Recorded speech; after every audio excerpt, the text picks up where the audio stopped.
Hi, my name is April Hernandez Castillo. I'm an actor, author, speaker. I am a survivor of intimate partner violence. So when I was 16, I believe, a junior in high school, and I ended up meeting a young man, a little older than myself. And we started dating. And this really was my first time of ever falling in love. And knowing what that felt like, it was amazing at first. There were no signs at that time, or I couldn't even detect that because I didn't understand what intimate partner violence was or domestic violence was. So at first, it was beautiful. It was great. He was my first in every way, intimately. I would say maybe 7 or 8 months into the relationship is when things started to drastically change. Growing up in the Bronx, it's my hometown. It was a really tough time in New York City, but I also was blessed to have two amazing parents who worked really hard to give my brother and I everything. And we went to Catholic school, and I was raised with morals, values, respecting myself. My father would always tell me, how you treat yourself is how others will treat you. We didn't have the language and the ability to identify signs of DV, domestic violence. I feel like most kids in the 80s, like we were all abused at some point. Not trying to make a light of it, but it really was like you saw things in your friends' houses or you heard things, but no one ever spoke about that. As a matter of fact, you weren't supposed to even have an opinion. And so that's how we really grew up. But in my household, I grew up with a very tough mother and a very loving father, and they instilled in me everything that I am right now as a woman. And my father would always say, don't ever allow anyone to hurt you, to hit you, to put hands on you. Especially because my father never did it to me. Violence was not something that I saw in my house. When things began to change is my boyfriend and we were having a very heated discussion, and we were outside of my parents' apartment, and he was about 5'11". I'm 5 feet 5'1", and as we were arguing, he just slapped me across my face. And I'm a tough Bronx girl, and my initial reaction, probably if that was someone else, I would have reacted back, but my first reaction was disbelief. I could not believe that the person that I love so much slapped me across my face, and it was so hard. That side of my face went numb, and I had a ringing in my ear. And I remember staring at him, really trying to find the person who I loved, but I couldn't find him. What I found was someone who had no soul at that moment, and it just felt like this evil presence. And he was staring at me with no expression on his face, just looking at me and saying, if you try to scream or if you try to say anything else, I will hurt you even more. And from that point on, the abuse began. So we were together for about 3.5 years. I endured physical and emotional violence, and as a teenager, you're so confused because no one is talking about it, right? Especially back then. So the isolation began because we started arguing so much, and he would pick any fight. He would pick anything, and I never knew how he would react. I never knew if I would be exposed, because that's the thing about abuse. You don't want to be exposed. You don't want your shame to be in front of anyone. My goodness, this person is really can really hurt me, maybe even end my life. So I just started keeping myself away. I became very introverted. I am not an introvert, I'm an extrovert. There were instances where a lot of my abuse happened right in my hallway. And so we would be at the end of my hallway, and he would just bully me and torture me and rough me up. And what I found to be incredible is that no one ever found us. No one ever discovered us. And it was one of those things of when you're tortured where you live and your family is right inside of the apartment, and you're wondering, why am I going through this? I remember a time we were on the highway, the West Side Highway, and he was going about 100 miles an hour, and I was screaming and I was begging him to stop, and he sort of was getting high off of my fear. He was forcing me to beg him to stop the car. And I remember he said, I could just crash this car and the both of us would die. And at that moment, all you can do is try to survive. Just some of the things that he would say is, no one is ever going to love you because you're not lovable. And as a young woman, when you are in a time of discovering your own identity and figuring out who you are definitely, those words stick with you. You know, physical violence, that's on the top. If I get a bruise, it'll go away. But verbal abuse and psychological abuse, that sticks with you. It can be with you for a lifetime. And having to hear that constantly, you really begin, unfortunately, to believe it. You go, well, maybe I am not lovable. I think the hardest thing was keeping it to myself, having to cover up everything. Bruises. And I remember one time my father, he saw like bruises on my arm and he was like, well, what is that? And because I was a tough girl, I played sports, I was athletic, I was a tomboy, I said, oh, you know, we were just playing around, we were just fighting. And for my dad, that sort of felt sort of normal because I was always around the boys and always playing and always in the streets, you know, playing football, sports. So having bruises on my body wasn't something that was abnormal. But deep down inside, I wish the little girl, that teenager in me, would have told the truth, but I was just too afraid to. Oh, I imagine telling everyone. I came so close many times to just screaming it out to my parents. But once again, you're so afraid. The fear is so crippling. It becomes this veil that you wear. It's like this cape. You carry this cape of fear, and fear of what this person, how they will retaliate if you tell them, if you tell someone. That really broke my heart. I never lived my life with fear. I was quite fearless growing up.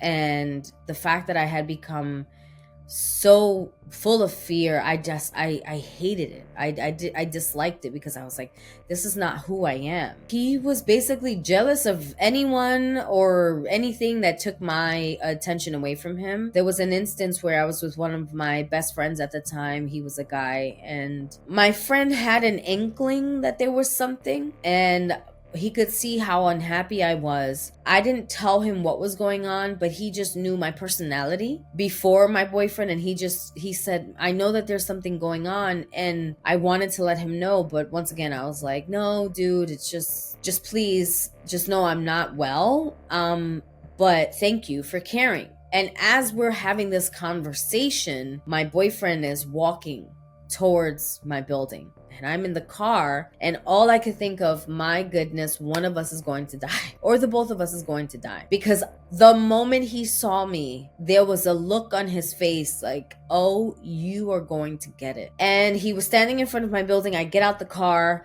and my friend is like, listen, I'll go and I'll meet him. And I'm like, dude, you do not want to introduce yourself to my boyfriend, especially right now that he's seeing me with you. My friend who was accompanying me walked me over to the building, and my ex slapped his hand, like, he was not there to make friends. And I looked at my friend who was with me, and I said, you have to go now, please go. And we fought. And of course he was losing his mind. He was asking me who he was. And I was like, it's none of your business. That's my friend. He's my best friend. We have nothing going on. You shouldn't worry. And so inside of my building, the elevator doors was made of this very, very, very heavy metal. And he was so outraged that he ripped the door off the hinges. So towards the tail end of our relationship, I knew I had to leave. I knew that nothing was going to change. I also started becoming aggressive myself. I started sort of mimicking his behavior. And I knew instinctively, this is not going to end well. Because either I'm going to retaliate in a way to try to take his life, or he's going to do something that's going to end my life. I was severely depressed. This is when I began having suicidal ideations. And back then, no one committed suicide. That's not what we did, you know, in the late 90s. And if you did hear about it, it was just not televised. So, but the thought of not wanting to wake up and not wanting to live anymore, those were becoming very, very just heavy in my heart and in my mind. And thinking, if I don't wake up, I won't have to be in pain anymore. If I don't wake up, I won't have to endure this person hurting me anymore. And that's the worst feeling to have, not wanting to wake up. You know, when you're a teenager, you're dreaming about life. You know, you're thinking about your dreams and college, and all you can think about is, I just don't want to wake up because the pain is just too much. Because the person whom I trusted is killing me. It's killing me slowly. And so we had a fight that was so intense. It was hours of fighting and him hurting me in ways that I thought, I don't know if I'm going to make it. And I remember having this white shirt, and by the end of our fighting, it was red. And I was so deflated, and I thought, I have to get out of this apartment. I was in his apartment, and I ran out the door, and I thought, hopefully someone hears me screaming. And no one heard me screaming. And as I was looking around, I thought, maybe if I leave my blood on the building wall, and it was like this cream, and I thought, maybe if I leave my blood here, and if he takes my life today, at least the cops will have DNA. I'm only like 18 and a half, I think. And he ran out and he grabbed me and he was like, well, now you're really gonna get it. Took me back into the apartment. And at that point, I kind of blacked out. And I thought, this is it. This is how my life is going to end. And it was dawn. I remember the sun coming up. So we were fighting all through the night. And the sun was coming up. And I remember like the birds chirping, which is so weird that I could even remember that. And we're in the Bronx. Not a lot of birds chirp. And he walked over and he grabbed this first aid kit and he began, you know, like with the little alcohol pads. And he began like wiping all of the blood that was on me. He said, I'm so sorry. I'm sorry I did this. I love you so much. And at that point I said, why don't you just kill me? Because I'm already dead. In my soul, I'm dead. Why don't you be man enough and kill me? Because I was ready. I was ready to die at that moment. And I still didn't leave. You know, it takes a woman 7 to 8 times to leave a relationship, an abusive relationship. I just remember being in my bed one night, just crying and sobbing and not wanting this pain anymore. And so I fell asleep and I woke up and I thought, today is it. I know my mom has some pills, you know, medication that she was taking. I'm just going to take a whole bunch of pills and drink some alcohol, and that'll be my plan, because I knew I didn't want to cut myself. I don't like blood. I just thought, I'm not strong enough to do that. But if I take some pills, hopefully I won't wake up. And typically when you take pills, you end up in a hospital and they pump your stomach. But at that point, you're so desperate, right? You're just thinking of any way. And then a part of me felt like I want to die, but a part of me wants to live. And so I got on my knees and I prayed to God and I said, God, if you are real, I need you to save me, because I'm not ready to die. And if you save me, if you give me a chance, if you give me the strength to leave, I promise you, I'll leave and I'll do something with my life. And I remember like getting up and I was like, whoa, what was that? You know, there wasn't anything miraculous. There were no lights. There was no dove, this white. It was just this moment where I made 2 choices, the most important choices. I made a choice to leave and I made a choice to live. And I don't remember how long it took me from that point on, but I just had like this strength that I didn't have in the last 3.5 years. And I said, that's it. I'm making a phone call. I'm breaking up with him. I'm leaving him. And I don't care what happens. I'm not afraid anymore because, man, I mean, he's almost killed me and he didn't. And I ended up calling him and I said, listen, it's over. I'm done with it. I'm done with you. You can't hurt me anymore. And of course, he didn't give, you know, he didn't just be like, oh, okay, cool, no problem. He came to my house and we were in my room and he was begging me not to leave. And I was like, I'm done with you. You are sick and you need help.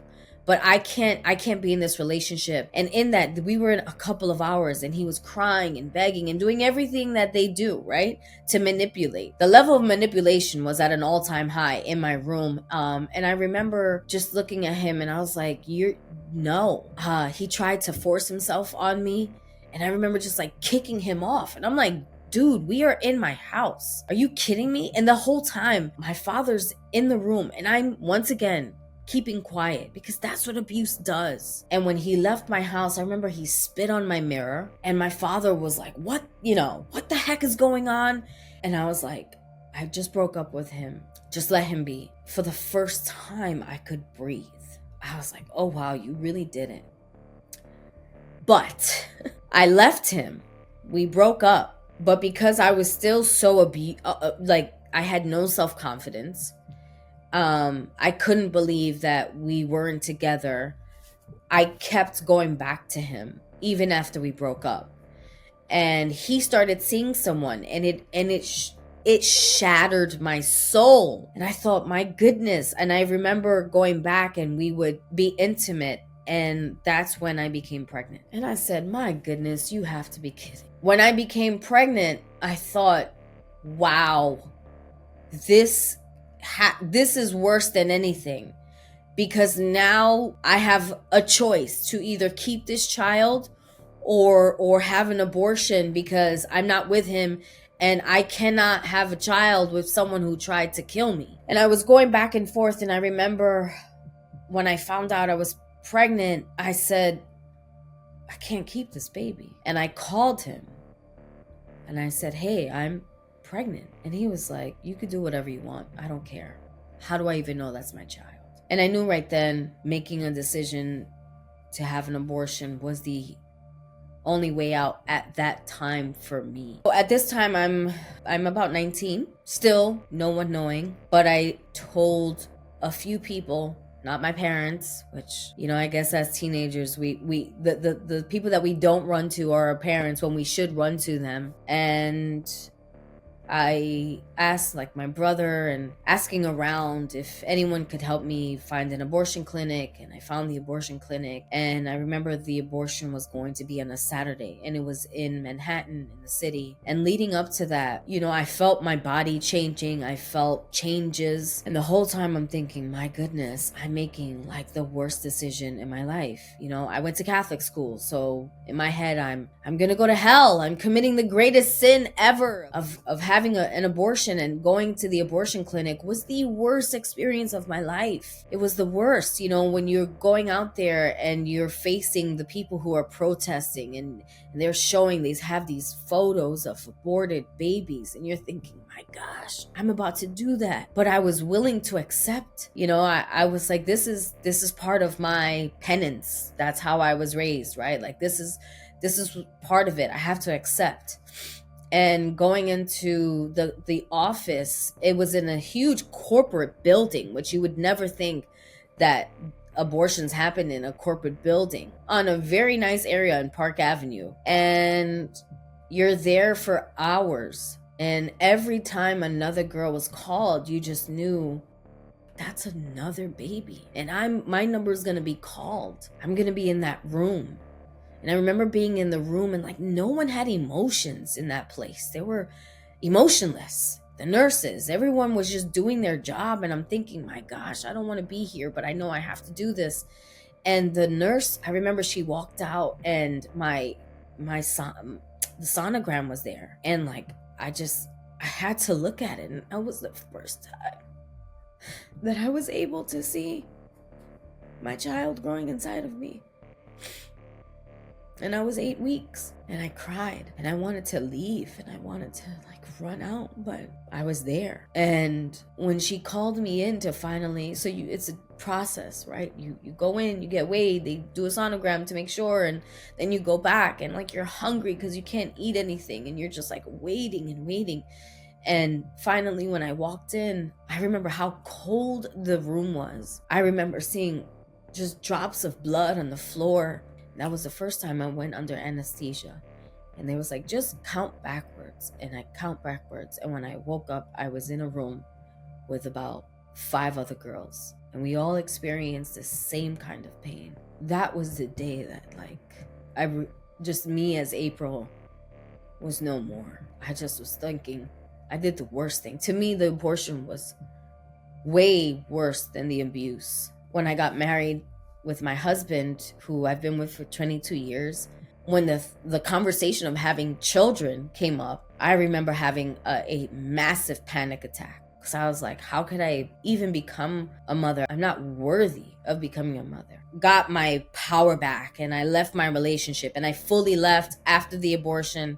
I went to college. I had this mentality of like, oh, you didn't kill me? Now watch me. Watch me become this person that you tried to kill. I'm going to do X, Y, and Z. I'm going to become an actor. I'm going to be, in Hollywood. I'm going to be in television. I will be in magazines, everything. So I use it as like this ammunition. I never saw myself as a victim. I never used victim verbiage. I didn't even have the verbiage to identify that I was in an abusive relationship. I just knew I left a situation that was extremely unhealthy for me. And because I was alive, I thought, my goodness, okay, God, now watch me do all of these things. And I accomplished everything that I said that I was going to do.